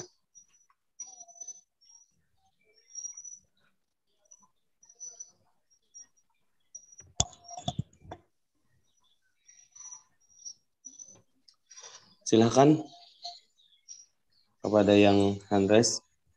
Darmayanti, silahkan. Ya, terima kasih atas kesempatan yang diberikan. Maaf atas keterlambatan saya tadi mengikuti materi yang terakhir. Siap, Bu.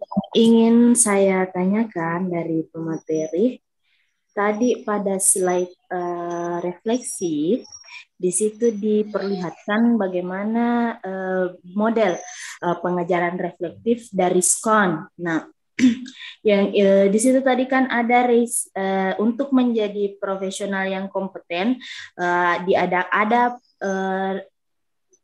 kolaborasi antara received knowledge dan preview experiential knowledge yang sehingga nanti menjadi praktek dan refleksi yang sempurna untuk menjadikan kita profesional yang kompeten. Nah, saya ingin bertanya kepada pemateri, apakah masih ada di luar sana atau masih ada di lapangan seorang guru atau seorang tenaga pendidik yang jarang melakukan refleksi tetapi selalu mempraktikkan pengalaman yang dia peroleh dari pengalaman-pengalamannya di dalam kelas. Apakah masih ada guru yang seperti itu yang jarang melakukan refleksi tetapi apa yang pengalaman yang mereka dapat di luar kelas dia selalu terapkan di dalam kelas, dan apakah yang guru seperti itu mampu dikategorikan sebagai profesional competence atau bagaimana? Jadi itu pertanyaan singkat saya. Terima kasih. Assalamualaikum warahmatullahi wabarakatuh. Terima kasih kepada Ibu Darmayanti. Jadi Bapak Khairul bisa langsung dijawab. Jadi tadi pertanyaannya saya bacakan. Ya, baik. Apakah saya bacakan dulu. Apakah masih ada di lapangan atau di luar sana guru yang jarang melakukan refleksi tetapi selalu menerapkan pengalamannya kepada cara mengajarnya di dalam pembelajaran? Oke. Oke. Baik. Ya, silakan Bapak Khairul. Pertanyaan, terima kasih atas pertanyaan Ibu Darmayanti ya. Iya. Iya. Ibu Darmayanti dari sekolah mana atau mungkin dari apa instansi apa ya? Lupa. Oke. Jadi saya dari Universitas Islam Makassar, salah satu tenaga pendidik. Gitu. Dosen gitu? Iya, alhamdulillah. Oh begitu. Oke. Sama ya, saya juga dari Makassar tapi ngajar di Ternate begitu. Masya Allah. Oke. Baik, Ibu Darmayanti sangat luar biasa, seorang dosen juga, seorang pendidik. Pertanyaannya sangat luar biasa. Jadi pertanyaannya tadi sekaitan dengan salah satu model pengajaran yang diajukan oleh Skun itu diungkap dalam tulisan Wallace pada tahun 1991 bahwa ada perpaduan antara pengetahuan yang diperoleh melalui teori atau teori yang pengetahuan berbasis teori dan pengetahuan berbasis pengalaman seperti itu. Dan pertanyaannya adalah apakah kemudian masih di luar sana masih ada guru yang tidak pernah melakukan refleksi tetapi sering melakukan atau menerapkan pengalamannya dari luar sana ketika sedang mengajar. Ya. Jadi saya ingin menjawab dari pertanyaan ini sendiri bahwa ketika seorang guru atau ketika seorang pendidik menerapkan kembali setiap pengalaman-pengalaman di dalam proses mengajarnya, maka bisa dikatakan bahwa ada sebuah proses berpikir, ada pertanyaan-pertanyaan yang muncul. Mengapa dia kembali menerapkan atau mengapa guru itu kembali mengaktualisasikan pengalaman yang diperoleh? Tentu itu ada jawaban-jawaban bahwa ada hal baik di sana. Ada hal baik. Jadi pada saat seorang guru kembali menerapkan pengalamannya, di situ bisa muncul ada dua hipotesis ya. Bisa jadi dia mengulangi pengalamannya atau mengambil pengalaman lain ketika sedang mengajar karena memang memikirkan bahwa ada hal baik yang berharga dari pengalaman itu, atau secara kebetulan karena misalnya saya sudah berpengalaman di sini, saya juga bisa terapkan di sini tanpa berpikir bahwa pengalaman yang saya peroleh di luar sana memang memiliki manfaat dan sesuai dengan karakteristik atau kebutuhan siswa yang saya ajar. Jadi dua hipotesis di situ. Tetapi ketika pertanyaannya apakah di luar sana masih banyak guru, masih banyak guru yang tidak melakukan proses refleksi atau berpikir reflektif, tentu saya bisa mengatakan bahwa ada begitu banyak penelitian yang mengungkapkan bahwa masih banyak guru yang masa bodoh begitu. Masa bodoh dengan kesulitan-kesulitan siswa yang ya. Apalagi kita ingin mengaitkan dengan guru honorer seperti itu misalnya Ibu ya, atau pendidik-pendidik yang mungkin kurang memiliki tunjangan, itu bisa dikatakan bahwa kurang memiliki motivasi tinggi untuk meningkatkan kualitas mengajarnya sesuai dengan kebutuhan siswanya. Ya, jadi saya memang tidak pernah melakukan penelitian bahwa masih banyak di luar sana yang tidak melakukan refleksi, tetapi permasalahan pendidikan di Indonesia bukan hanya masalah kurikulumnya, tetapi kemampuan seorang guru untuk melakukan refleksi. Iya.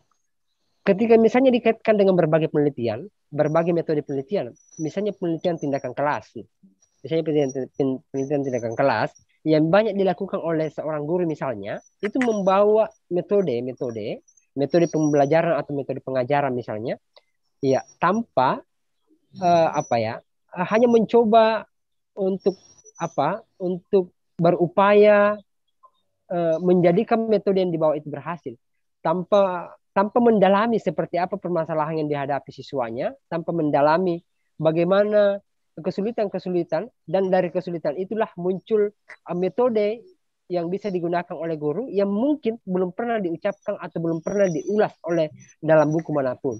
Jadi sebenarnya ada banyak kreasi, ada banyak ruang kreativitas bagi seorang guru untuk menemukan metode mengajar ketika dia mencoba merefleksi pengalaman mengajarnya.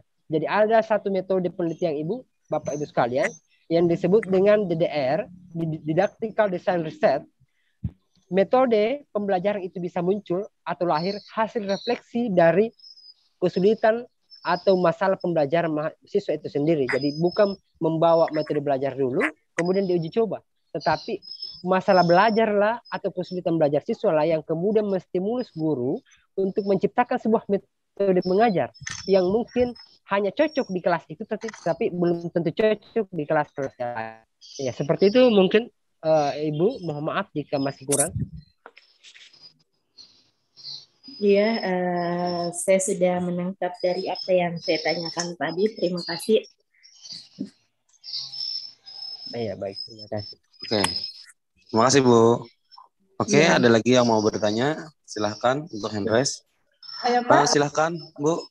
Ya, saya Ibu Rosla ini dari SMP 18 Kota Bandar Lampung. Yang ingin saya tanyakan adalah pada yang Maaf Bu, suaranya kurang jelas Bu. kurang jelas. Oke. Agak kepantul suaranya Bu. Di saya sudah sangat kuat sekali Pak. 100 ini saya. Dilepas mic-nya mungkin ya. Yang saya tanyakan ini Pak, tadi kan membahas tentang kurikulum prototipe tadi Pak, pembicaraan pertama. Di situ di screen itunya itu PT-nya itu ada kata SP, ya kata SP. Yang ingin saya tanyakan di kurikulum prototipe itu, di situ salah satunya apa saya nggak dengar apa kelewatan itu, tapi yang saya tahu itu di situ ada profil Pancasila. Nah, yang ingin saya tanyakan, apakah profil Pancasila itu ketika kita menyusun kata SP itu dimasukkan di dalam kata SP-nya? Itu yang pertama. Yang kedua, di situ tertuang yang saya kemarin juga ikut pelatihan dari tempat lain itu ada modul ajar. Nah, setiap modul ajar itu terdiri dari, termasuk salah satunya poinnya di situ adalah harus ada profil Pancasila. Itu Pak yang ingin saya tanyakan. Terima kasih. Wassalamualaikum. Coba cek, jadikan ke host. Waalaikumsalam warahmatullahi wabarakatuh. Jadi ini mungkin pertanyaan yang diajukan kepada Bapak Ipan MPDI. Mungkin Bapak sudah melihat, mendengar dari pertanyaan dari beliau. Iya. Assalamualaikum warahmatullahi wabarakatuh. Waalaikumsalam. Ya, kepada Ibu apa tadi, Ros ya? Iya, Ibu Ros. Dari Bandar Lampung. Ya. Jadi mohon maaf Ibu, materi yang saya sampaikan bukan kurikulum prototipe. Jadi nanti kurikulum prototipe itu di hari berikutnya.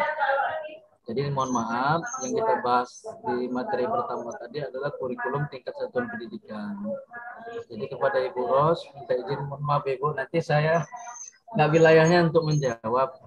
Jadi materi prototipe itu nanti ada di sesi terakhir nggak Pak? Ketiga Pak. Ini kurikulum ketiga. Hari ketiga ya. Ya. Mohon izin ya Ibu ya. Ya, terima kasih banyak Pak. Ya, mohon maaf. Iya. Iya, sama-sama. Oke. Ada lagi yang mau bertanya? Kita cek di YouTube. Oke. Kita tunggu sebentar lagi, 1 atau 2 menit. Kalau ada yang mau bertanya, silahkan kepada Ibu Hajah Suryani Pinang. Baik, terima kasih. Assalamualaikum warahmatullahi wabarakatuh. Waalaikumsalam. Ya, kami dari SMK Negeri 8 Pindrang. Kebetulan kami saat ini sudah ada beberapa guru yang melakukan metode kurikulum prototipe. Namun selama ini karena saya melihat buku yang dibagikan saat ini, saya lebih condong biasanya memakai KTSP. Dan karena buku-buku yang diajarkan, kebetulan saya mau maaf ini Bapak Panitia dan para pemateri, saya adalah guru KI, Pendidikan Agama Islam dan Budi Pekerti. Jadi ada buku KTSP dan K13 yang saya pakai, dan saya lihat di buku kurikulum K13 sekarang ini yang saya biasa pakai, ada beberapa materi yang tidak sesuai dengan apa yang harusnya kita aplikasikan ke sekolah tersebut. Dan kebetulan Pak, saya ini baru pindah di SMK 8. Suasana di SMK 3 yang sebelum saya tempati berbeda dengan suasana di SMK 8 Pindrang ini, Pak.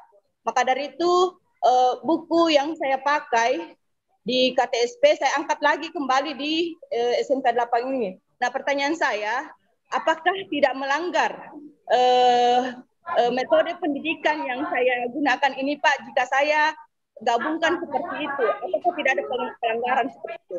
Ya, terima kasih untuk sementara. Assalamualaikum warahmatullahi wabarakatuh. Waalaikumsalam warahmatullahi wabarakatuh. Mungkin pada Bapak Ipan bisa langsung menjawab. Oke, terima kasih kepada Ibu Haja apa tadi ya? Suryani. Suryani, dari Pindrang. Ya. Baik, terima kasih pertanyaannya Ibu Haja Suryani dari Pindrang selaku guru PAI ya. Bu Suryani, ya. Baik, sejauh ini memang tidak ada hal-hal yang mendasar atau melanggar ya apabila kita menggunakan kurikulum manapun, karena memang pada dasarnya KTSP itu dan K13 itu penyempurnaan ya dari kurikulum KTSP. Jadi K13 itu penyempurnaan dari kurikulum KTSP. Di kedepannya bahwa nanti prototipe juga adalah juga sebagai pelengkap gitu ya, artinya kita bisa pakai kurikulum apa aja tergantung satuan pendidikannya. Jadi kita sesuaikan saja Ibu dengan kurikulum yang memang satuan pendidikan, karena memang kita di situ kan intinya nanti lari ke apa ya, kurikulum Merdeka Belajar. Jadi Kemendikbud kemarin sudah meluncing aplikasi yang tentang kurikulum prototipe atau Merdeka Belajar. Itu bisa kita download nanti. Dan sejauh ini kurikulum yang Ibu pakai nggak ada masalah untuk dipakai, sesuaikan dengan materi belajar, ya. Karena juga kurikulum semuanya pasti melakukan revolusi perubahan. Artinya kita bisa kolaborasi.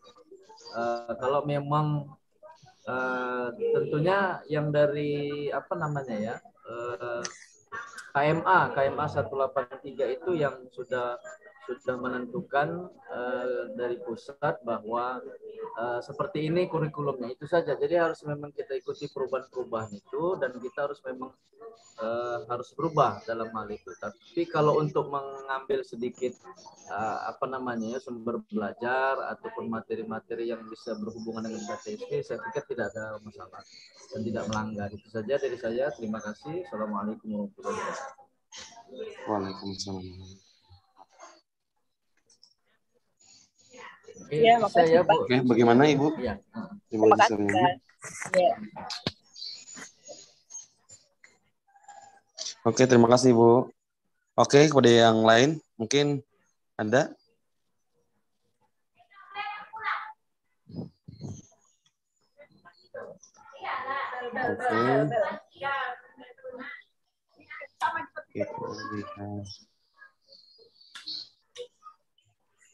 Oke, jam sudah menunjukkan jam 11. Mungkin kita cukupkan dulu hari ini dikarenakan waktu yang tersisa sedikit. Jadi terima kasih kepada para narasumber yang sudah memberikan jawaban-jawaban yang tadi yang sangat luar biasa. Jadi sebelum kita tutup, saya mintakan kepada kedua narasumber untuk menyampaikan closing statement terlebih dahulu. Mungkin mungkin dipersilahkan kepada Bapak Ipan yang sudah masih hadir untuk menyampaikan closing statement pada hari ini. Baik, terima kasih kepada moderator bahwa closing statement saya ini kan yang saya sampaikan bahwa kurikulum tingkat satuan pendidikan adalah penyempurnaan juga kurikulum 2004. Jadi KTSP ini cikal bakal perubahan-perubahan kurikulum masa yang akan datang. Jadi paling tidak bahwa revolusi kurikulum ini tentunya kurikulum dari masa ke masa itu baik ya, baik dan cukup baik karena kurikulum itu disesuaikan dengan masa dan zamannya. Jadi saya pikir ke depannya penyempurnaan yang dibuat oleh Kementerian Pendidikan dan Kebudayaan serta Ristek bisa kita terapkan lagi nanti perubahan-perubahan itu di masa yang akan datang dan bisa lebih efisien dan efektif dalam pengembangan setiap kurikulum dari masa ke masa. Itu dari saya, terima kasih. Lebih kurang saya mohon maaf, pada Allah saya mohon. Assalamualaikum warahmatullahi wabarakatuh. Waalaikumsalam warahmatullahi wabarakatuh. Mungkin satu lagi dari Bapak Khairul bisa closing statement-nya. Oke. Baik, untuk closing statement saya ingin mengaitkan kurikulum dengan apa yang kemudian menjadi kebijakan akhir-akhir ini dari Mendikbud ya, tentang merdeka belajar. Ya. Jadi kaitannya dengan merdeka belajar harus juga seorang guru memahami bahwa kita perlu merdeka dalam mengajar, sehingga ketika kita berbicara tentang kurikulum, apapun kurikulumnya, karena satu hal pasti bahwa kurikulum akan terus berubah seiring dengan perkembangan zaman dan dinamika pengetahuan itu akan terus berubah, maka kita harus merdeka dalam berkurikulum, merdeka dalam mengajar. Kita tidak boleh kaku dengan berbagai elemen-elemen yang terdapat dalam kurikulum, tetapi mencoba untuk berkreativitas, mencoba untuk berkreasi, menyesuaikan cara mengajar kita dengan kurikulum, tetapi tidak terlepas dari bagaimana yang dibutuhkan siswa kita sesuai dengan budaya dan di mana dia berada. Ya, oleh karena itu satu kata, ayo kita merdeka berkurikulum, beradaptasi dan terus berselaras dengan perkembangan kurikulum, perkembangan zaman dan perkembangan ilmu pengetahuan. Terima kasih. Oke, baik. Mungkin itu tadi closing statement dari para narasumber kita. Kita cukupkan sampai di sini. Semoga apa yang kita dapat pada kegiatan hari ini jadikan bermanfaat dan diridhoi oleh Allah Subhanahu wa taala. Alhamdulillah, tadi sangat luar biasa pemaparan materi hari ini. Semoga kita dapat mendapatkan ilmu dan dapat mengamalkannya dalam pendidikan kita, dalam mengajar ataupun dalam kehidupan sehari-hari. Terima kasih juga sekali lagi pada narasumber dan semua peserta yang telah mengikuti Diklat Pendidikan Nasional hari ini secara online melalui Zoom dan juga ada yang melalui live di YouTube. Saya selaku moderator juga mewakili seluruh panitia roadshow dengan tema revolusi kurikulum dari masa ke masa. Kalau ada yang salah kata atau pelayanan kami yang kurang, mohon maaf yang sangat sebesar-besarnya. Waktu yang mempertemukan kita dan waktu juga yang memisahkan kita. Salam hangat dari kami, saya Muhammad Yunus selaku moderator. Sampai jumpa. Demikian wabillahi taufiq wal hidayah.